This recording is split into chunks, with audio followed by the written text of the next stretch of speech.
Ya kalau kasusnya sama ya berarti kan harus diadili sama. Kalau runcing ke bawah, tumpul ke atas itu kan pilih kasih. Pilih. Ya, tebang pilih. Kalau ini kan enggak, sebenarnya kan harus tetap memberikan kesaksian apapun adanya.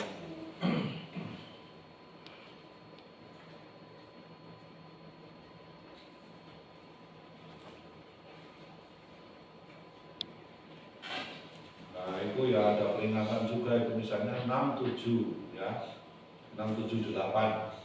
Janganlah kau memperkosa hak orang miskin di antaramu dalam perkaranya, gitu ya. Tetap bahwa orang miskin ya memang harus dibela sesuai dengan kebenaran yang ada di dalamnya. Jangan nanti karena kalah uang itu lalu. Haruslah kau jauhkan dirimu dari perkara dunia. Orang yang tidak bersalah dan orang yang benar tidak boleh kau bunuh, sebab aku tidak akan membenarkan orang yang bersalah. Jadi kadang-kadang kan ada orang itu yang bertindak kriminal, istilah hukumnya itu krimen. Jadi melakukan persekongkolan hukum untuk sesuatu, untuk mendapatkan sesuatu. Jadi pernah terjadi itu dan untuk ketahuan, pernah terjadi dan untuk ketahuan. Misalnya orang bersekongkol untuk membunuh pasangannya ketika mau menikah dengan orang lain. Nah, itu ada begitu. Itu dikategorikan namanya krimen. Itu berarti bersekongkol melakukan kejahatan untuk mendapatkan sesuatu.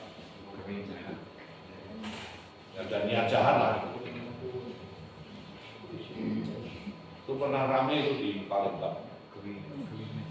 Krimen. Itu kalau sedang kanonik pasti ditanya.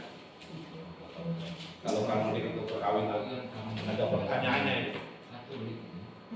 Ini calonmu itu diculik apa enggak culik? Nah, misalnya gitu. Bebas apa enggak? Kamu melakukan kejahatan enggak untuk mendapatkan dia? Jangan-jangan mengintimidasi mertuanya. Kanonik. Utang, pembayaran utang. Menebus itu kan? Mau lari mau. Penebusan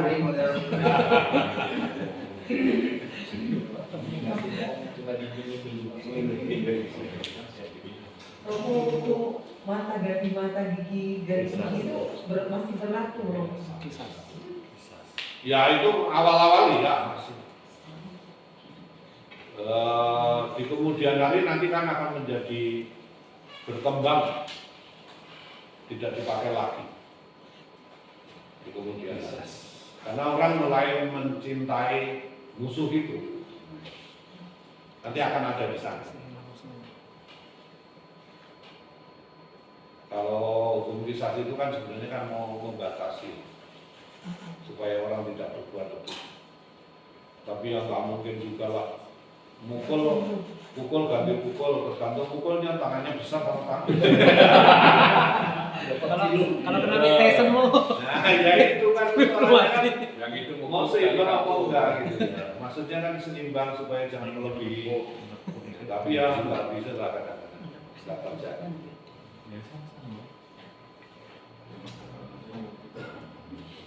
Oke Bapak Ibu, kita lompat sekarang. Kita keluaran bab 24 sampai dengan 29.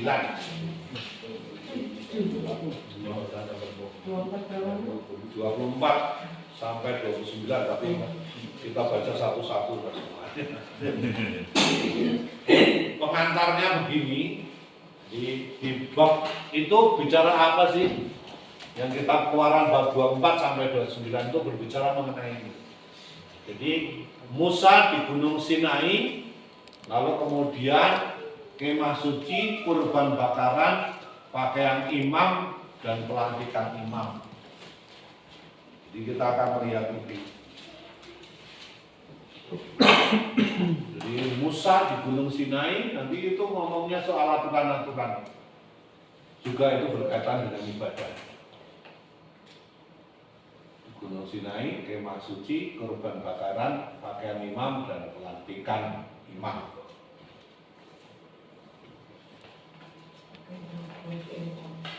Nah, sekarang mari kita coba lihat. Kita lihat bab 24 ya, ayatnya 12 sampai dengan 18. Musa di Gunung Sinai. Sampai mana tadi? Saya Musa di Gunung Sinai.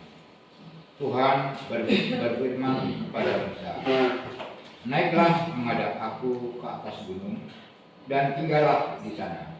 Maka aku akan memberikan kepadamu 10 batu, yakni hukum dan perintah yang telah kau tulis untuk diajarkan kepada mereka. Lalu bangunlah Musa dengan Yosua abdinya.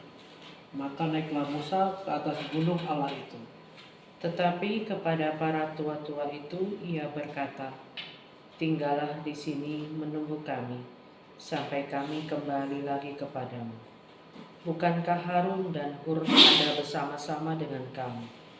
Siapa yang ada perkaranya, datanglah kepada mereka.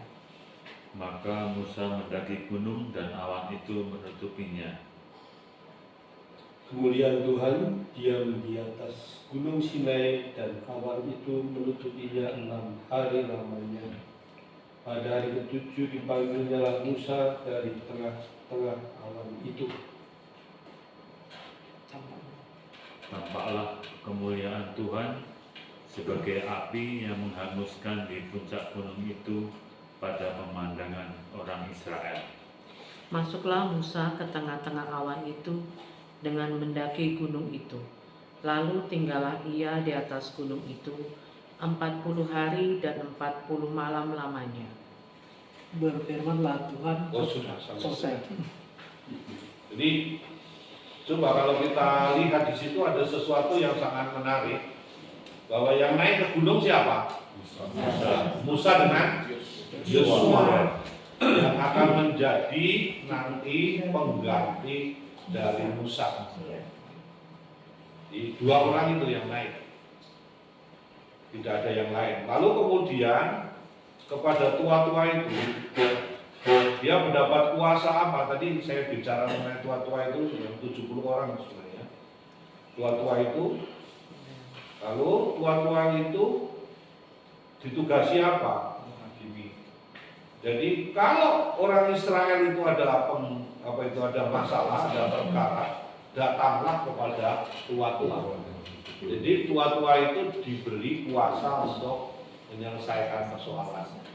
Ketika Musa dan Yosua naik ke Gunung Sinai, dia di situ ada istilahnya itu demokrasinya sudah ada di situ, ada subsidiaritas, jadi mempercayakan kekuasaan itu, membagi kekuasaan kepada yang ada di bawahnya. Dan Musa naik ke gunung itu, mendaki gunung dan awan itu menutupinya. Dulu kita ingat bahwa awan itu adalah simbol dari kehadiran Tuhan sendiri. Pada hari ke-7 dipanggilnyalah Musa dari tengah-tengah awan itu.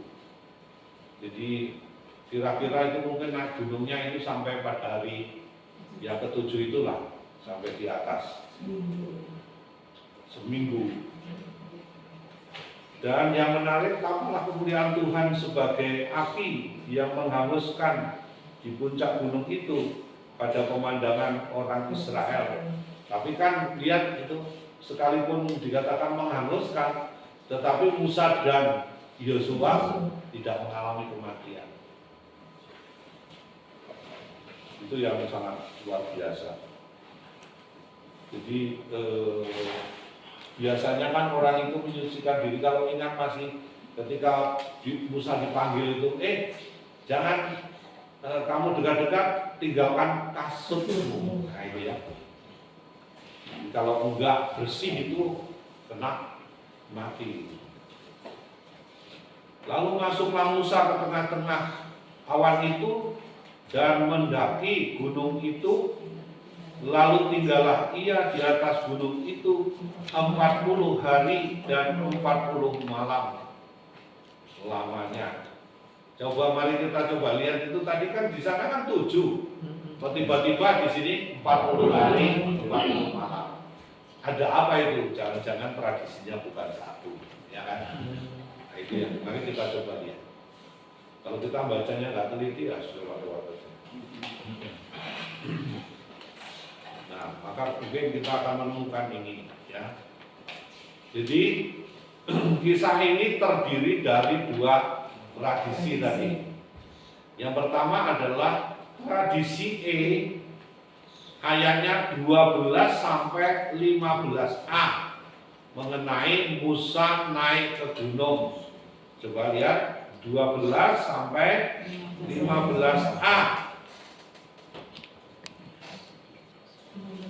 Maka Musa mendaki gunung dan awan itu menutupinya. Nah, sampai di situ ya. Jadi maka Musa mendaki gunung. Awan itu mesti di situ itu bersihannya itu. Lalu kemudian mulai yang kemuliaan Tuhan itu menutupinya.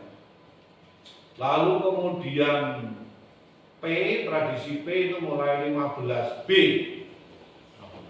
mulai awan menutup itu sampai 18 mengenai teofani. Jadi itu kemuliaan Tuhan itu. Teofani itu penampakan Tuhan. Awan itu menutupinya. Ya, yang mulai itu. Kemuliaan Tuhan diam di atas gunung Sinai. Awan tadi simbol apa? Allah. Hadirat Tuhan. Allah itu menampakkan diri, itu teofaninya. Jadi dipisahkan dengan kata dan itu loh ya. Awan itu menutupinya. Kemuliaan Tuhan diam di atas gunung Sinai dan awan itu menutupinya 6 hari lamanya. Pada hari ke-7 dipanggilnya Musa dari tengah-tengah awan itu. Tampaknya kemuliaan Tuhan sebagai api yang menghanguskan di puncak gunung itu pada pemandangan orang Israel.